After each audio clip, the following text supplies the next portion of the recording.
Hello, everyone. Welcome to this session today. We are here as mental health champions with Basic Needs, Basic Rights. Basic Needs, Basic Rights Kenya is a non-for-profit organization that seeks to eradicate stigma and discrimination on mental health, as well as ensure that people with psychosocial disabilities and mental health conditions are able to access the help they require.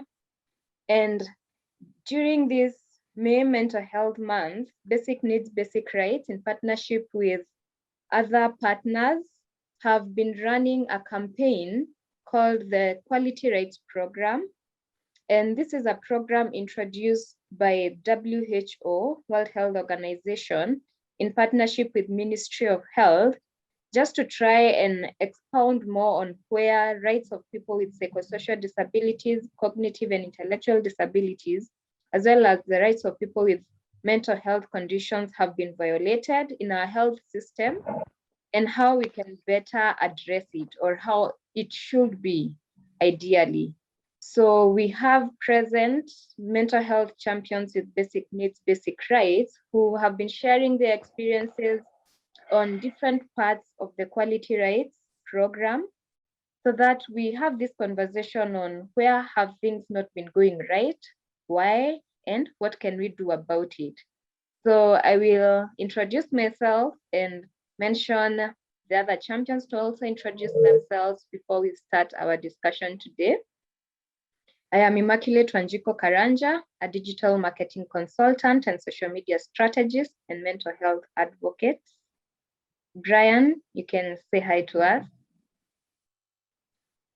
Okay. Hi, thank you so much, Immaculate. Hi, everyone. My name is Brian Emmanuel Maina, and I'm a mental health champion, basic needs, basic rights, and I'm also a disability rights advocate, a self-advocate, and I'm happy to be here with Edwin, Immaculate, and anaitwaje Naitwa Ben.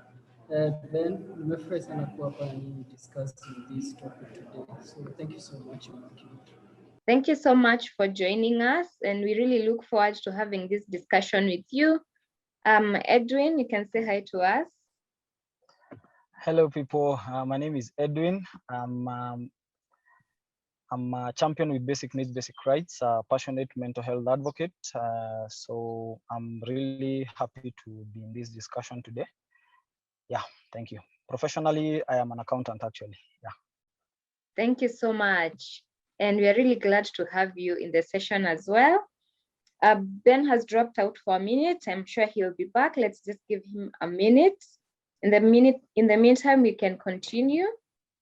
So today we are going to be talking about one very important topic, and that is our right to legal capacity, our right to personal liberty and security of a person. And just as we have been talking during these sessions or sharing, we have realized that there are several areas where the rights of people with psychosocial disabilities and people with mental health conditions have been violated. And we have been using the guidance of articles from the CRPD, which is the Convention on the Rights of People with Disabilities, just to understand where have they been violated and what we can do better. And so today we are using that article, Article 12 and 14, so that we understand what really is legal capacity, what is the right to personal liberty and security of a person. And I'd like to pass it to Brian and Edwin to share with us what they understand it to mean before we now share our experiences. Brian, you can start. So thank you so much, Immaculate. So when you come to when you talk about legal capacity, set out in Article 12 of the CRPD, when you talk about legal capacity, we are talking about our like our excuse me. Okay, it's like Brian is having some difficulties. I think we can start with Edwin as Brian joins back.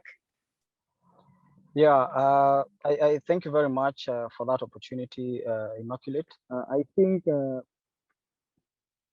legal capacity is entrenched in is basically guaranteed by Article 12 of the CRPD, Yes. where basically it's more. I think we can say it is more of equal recognition before the law, Yes. despite your abilities, or your the issues that you face. That Yes. every person, a person, whether you have psychosocial disabilities or whether you don't, Yes. that you enjoy the same opportunities when it comes to legal representation before the law. Yes. And legal capacity basically, the legal capacity is basically an inherent and inalienable right. It is a right that you have, and it cannot be taken away by anybody or by any law. There is nowhere where that is supposed to happen. Yes. As we go further, maybe to point out, it has like what I would say two dimensions to it. Mm-hmm. There's that dimension of the right to have those rights. You get all the rights to hold rights, Yes. and the other aspect is the right to actually exercise those rights. Yes. And now, when you talk of that, that is where now you find that you understand that for legal capacity to be for you to enjoy any rights whatsoever that are actually inherent and alienable according to the human rights human rights approach. Legal capacity has to be there. You get Yes. legal capacity actually makes it vital and more. It creates an environment where a person can where people can enjoy those rights. Yes. Yeah, I think that is where my understanding so far goes. But we also have to realize that there are circumstances where you find people will talk of legal capacity and mental capacity. Mm-hmm. But when you look at it, there's a distinct, like I have explained on legal capacity. For Yes. mental capacity is that ability to make decisions, Mm-hmm. that Yes. ability to you have information about the decision that you're going to make, Yes. understanding the consequences of the decision Yes. that you're about to make, and also what are the consequences of you making that decision. So because at times people get twisted and they don't really differentiate between the two. So I thought I would highlight that. True. Thank you so much, even for bringing that up and for emphasizing that these are rights that everyone should have. So thank you so much for mentioning that to us. I think, Brian, you can now go and Yes. share with us what you might understand legal capacity to be. Oh yes. So what I love what Edwin has mentioned about legal capacity, and I would like also to point out that the reason why legal capacity is important to us persons with psychosocial disabilities, Mm-hmm. and why it is also important to the WHO quality rights, is the fact that when we talk about legal capacity, let's always remember it's all about decision making at Yes. certain times, but not always able. But there are times that you're not always able to make some or all decisions Yes. given given the situation, or the situation that's the current situation. But when we do so, when we are able to make our decisions, we're able to do that on an equal basis with others before the law. Yes. And that's why Article 12 is so important, because when it comes to decision making, like for our healthcare, let's say I have I have a relapse right now, Yes. and I'm at work, si ndio? Mm. But hakuna mtu ako na ruhusa ya kunimekea decision ya kudungwa shindano ama kuadmitiwa bila mimi kumake your decision, na kama niko in that capacity ya kumake your decision in the first place. So it's trying to the Article 12 is trying to abolish, the formal and also what we also call the informal Yes. substituted decision making. Mm. And because when that happens, you actually deny your right to represent yourself and to make decisions that you feel are fit for you. And Yes, that's a violation of a human right. it's very true. Thank you so much for sharing that with us and for even bringing up one of the concepts that we are going to be talking about in decision making.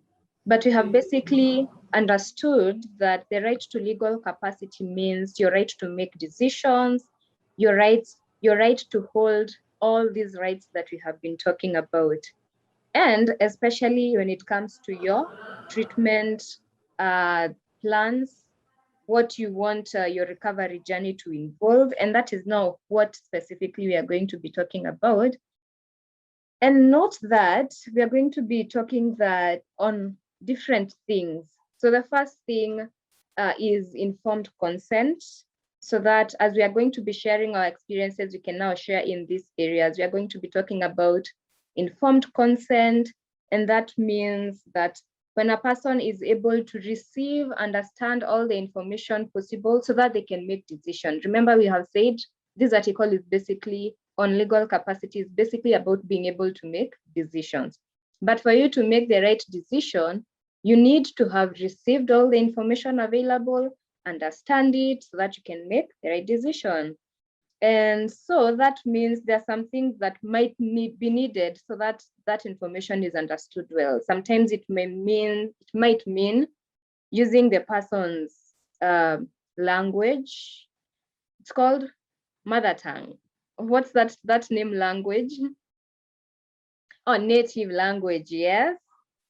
Using sign language where the person needs that, or visual aid, not using technical terms.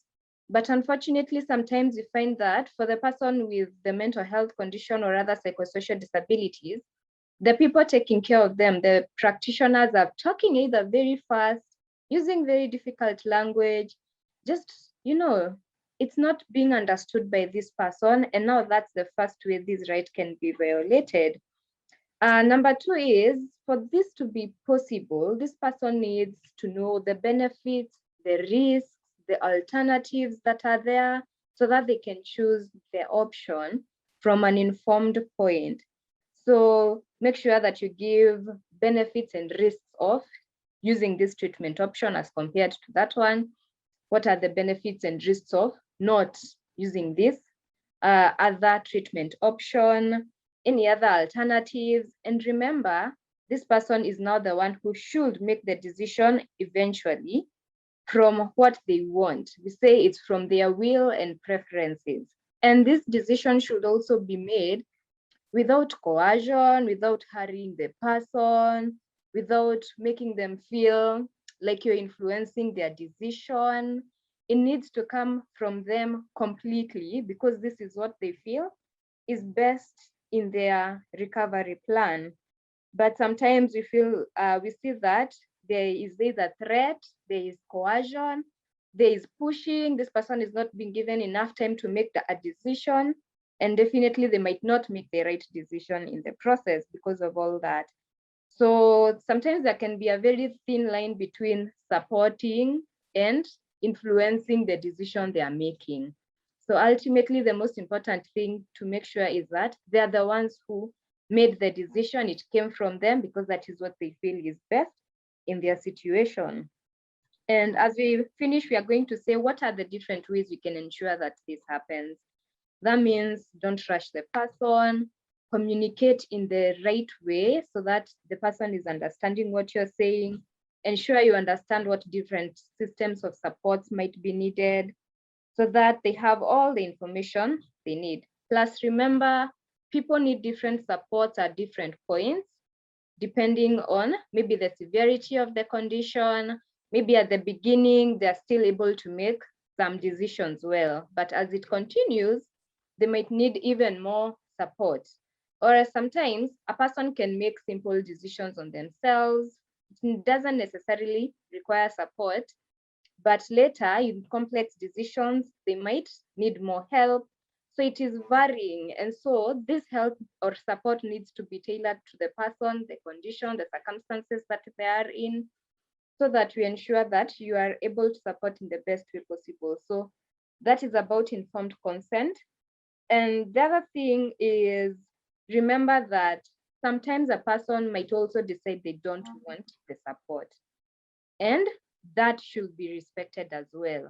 Because as you have said, this decision ultimately should come from the person with the lived experience. So the other thing that Brian had mentioned is supported decision making as compared to substitute decision making. And that means sometimes the right to make the decision is deprived from you when the person makes the decision for you. And now that is substitute decision making. Well, supported decision making means that person has received all the right information, they know all the things that they need to know about the process, and so they can make decisions from an informed point. So it is them making their decision based on their will and preference. So that's now the other part that we are going to be touching on here and there. And with that, I think we can share our experiences of where we feel like we have either not received all the information possible, we have either not been given even the opportunity to choose, we have even seen substitute decision making in full happening, other people deciding for us in our situation. So I think we can share our experiences, but Ben, Yeah. if you're back, you can share with us first what you might understand legal capacity to mean. Then we can combine it with the second question of where have you felt like that right has been taken away from you? Okay. So Yeah. what I would like to say is that people with disability have the right to be treated as people before the law who can Yes. make their own legal decisions. Yes. Yeah, so like to inherit to own and inherit property, and also to control their money, Yes. financial affairs, Mm-hmm. and also get bank loans and mortgages and Yes. other credits, just like everyone else. And so their property should not be taken away from them for no reason, Yes. or illegally. It should not be taken advantage of because they are sick. Yeah, so they need to support to make some people with disability need support to make such decisions. Yes. Yeah, and even some countries are take appropriate steps to make sure that people with disability who needs to get support, they need to make their decisions about their legal and financial affairs. Yeah. Yes. So those are the things that I may say about legal capacity of a person. Yeah. Thank you Yeah. so much. Thank you so much, because you've brought up that aspect of even the financial capabilities of this person. This person has the right to own property, decide what to do, write a will, do all those things. Thank you so much for bringing that up. So you can share with us where you feel that maybe you have had either now good experiences where your right has been respected, or bad experiences where your right has been taken away from you and other people have done the opposite of what we are now talking about. Okay. My experience with about financial is when I get my relapse. My parents usually take all my credit cards and my phone, my M-Pesa lines.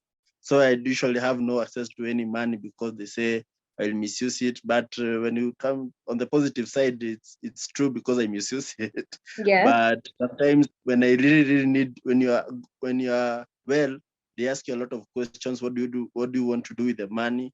So sometimes I feel that they're not acknowledging my rights for my money. So Yes. in order to do a project, they ask me so many questions. So I sometimes I wonder why they do so. And it's my right to have my own money back, but they say it's because of my well-being.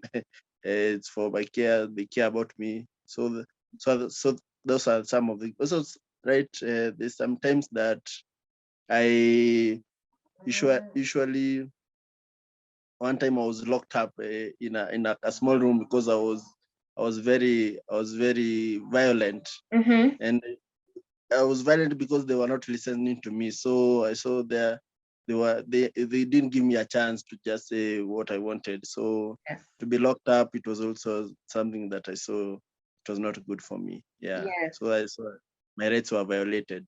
Yeah. Okay. Thank you so much for sharing that with us and for just bringing that to our attention, that it's very, very possible for it to happen, especially when one is going into a relapse. And that's why even later, we are going to be talking about the advanced planning, just having a treatment plan of when I get into that crisis mode, what can be done instead of them making decisions for me. I am able to make the decisions even prior to that crisis situation. So thank you so much for sharing that. I think we can go to Edwin.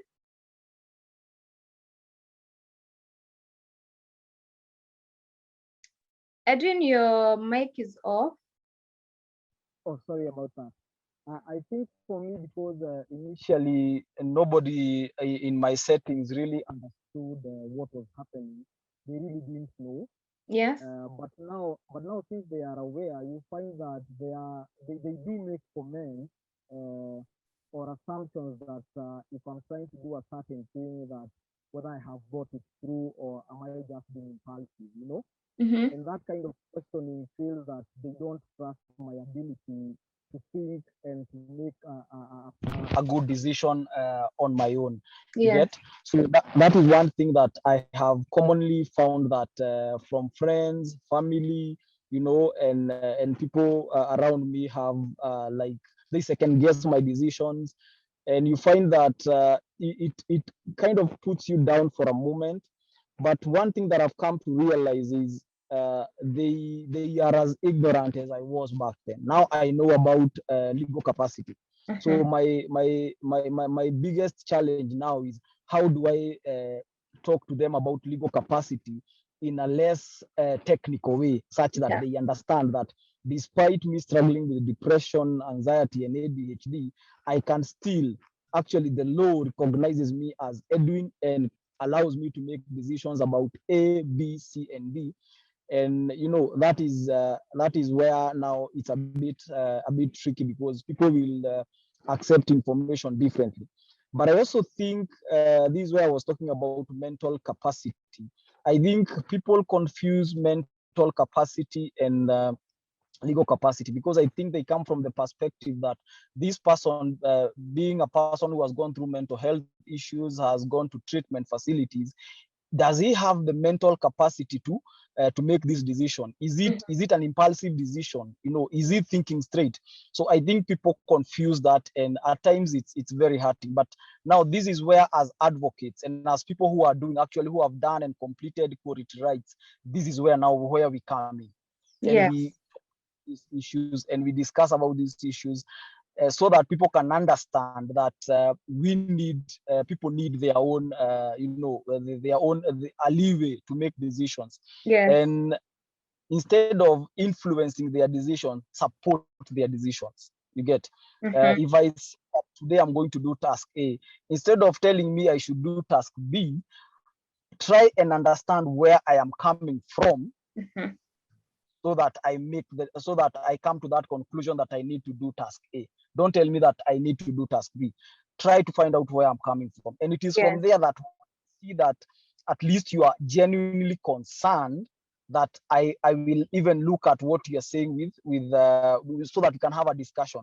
It is not an authoritative or dictatorial, meeting, or an eventful sessions that we can have with the persons we are discussing with. So that is my take, Immaculate. I don't know whether I've captured what you had asked. Thank you so much. Yes, you have very well, and thank you so much for sharing. Brian, can come to you.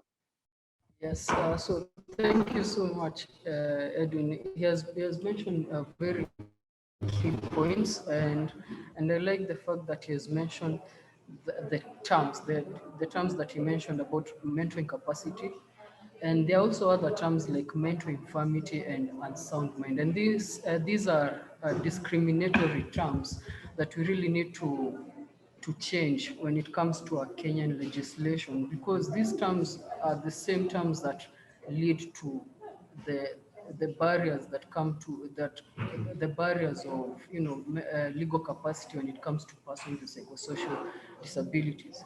And the other recommendation I would make is when it comes to the legislation for recognition of legal capacity, for us persons with psychosocial disabilities, we need to reinforce Article 14 and Article 12 of the CRPD. And these are the same articles that are highlighted as themes of the the UN, the WHO quality rights. And these two articles are important to us because they uphold our dignity as human beings. And also they like Article 12, Article 14 is about the right to liberty and security of us persons with psychosocial disabilities. Article 12 it talks about persons with psychosocial disabilities having the right to recognition as persons before the law. So you see, when these articles are put together, these articles play a major role when it comes to our decision making as persons under the law on an equal basis with others. And apart from that, we can also, like what we're doing right now, we should have an initiative where we have for public awareness campaigns to challenge the stigma that is also uh, a hindrance or a barrier to our legal capacity as persons with psychosocial disabilities, and also ensuring that all people with psychosocial disabilities can gain a national identity card as a person of disabilities. And right now there are organizations like UDPK, United Disability persons with disabilities of Kenya UDPK. They give out those identity cards that help persons with also persons with psychosocial disabilities right now can access these identity cards that can help them and gain access to some provisions and that are there for persons with disabilities. And also having such a card also helps the government, have data on the number of persons with disabilities in our country. And this will help in us, gaining, services by the government. And and that will also, it's a plus for us. So I think those are the three things that I can mention for now. And yeah, if there's anything else, I think either Edwin or Edwin or my brother, I keep forgetting his name, Ben, they can add on that. Okay, thank you so much for sharing that with us. But I think we have actually captured everything. And thank you so much, guys, for participating in this discussion and bringing to us the attention and reminding everyone that everyone, regardless of their condition, status, has the right to all these rights and has the right to make their own decisions. And that's why we are saying two ways that this right to legal capacity will be respected if there is informed consent, there is supported decision making, and if possible, advanced planning. So among the things that will ensure that this goes smoothly, I'll just mention a few, is just ensure that you provide relevant information, you communicate in the appropriate way, you make the person feel at ease and capable to make the decision, and support the person in the process of making the decision. Just as Edwin said, instead of telling them, no, this is what you should be doing, support the decision they are making and try to see it from their point of view as well. Again, just as Edwin had mentioned, there are very many misconceptions and myths that this person is not able to make decision. Now that is the mental capacity. Let's say because he has had an episode, so we are doubting if they are capable to make the decision. Remember that these are some of the myths and misconceptions, because we recognize that sometimes, yes, a person might not be in the best situation to make the decision, but later later they can come back and make the decision, and hence the importance of the advanced planning. And this is for everyone. Generally, everyone, there are times they are better able to make decisions than other times. So that's why, so that means don't take away the right of a person to make the decision basing it on that. Give them time, because with time they'll be able to make the decision in the right way. Again, the misconception that people with psychosocial disabilities are not able to make decisions or have the right to make decisions, that again is a myth. Again, we need to recognize that the varying abilities, there are times that are best suited, there are times that are not best suited, also depend on the amount of information that this person has, the amount of ease that you're ensuring that the person has. If you're rushing them, if you are influencing them, they won't be in the best position to make that decision. But ultimately, now we need to remember that the right to legal capacity is very critical for someone to be able to be part of a society, to be able to enjoy their rights fully, to be able to learn from their mistakes, to be able to be part of a society. And that's why it should never be taken away, because if it is taken away, that person is not able to fully enjoy their rights accordingly. So these are some of the things that we need to just constantly continue making people aware and create awareness on this, because they're very, very important, and very many areas where things have not been going in the right way, that when we create awareness, we will be able to correct that.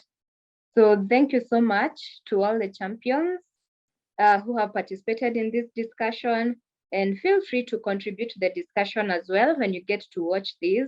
Share your experiences. If you have experienced, maybe if you have had good experiences where the caregivers, the practitioners, and people around you have respected your rights or given you the opportunity to choose what you want, share that.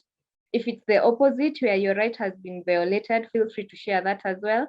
But it's good that now we know, even if we are caregivers, even if we are people with the lived experiences, now we know that this is a very important right and it needs to be respected. Thank you so much. Next week, same time, we're going to have a conversation on the right to be able to participate in the community and fully be part of the society. So no more exclusions, no more feeling like there are some things that some people can do, there are some things that other people cannot do. That is very wrong. So thank you so much, and looking forward to that discussion as well. Hi, thank you so much. Bye.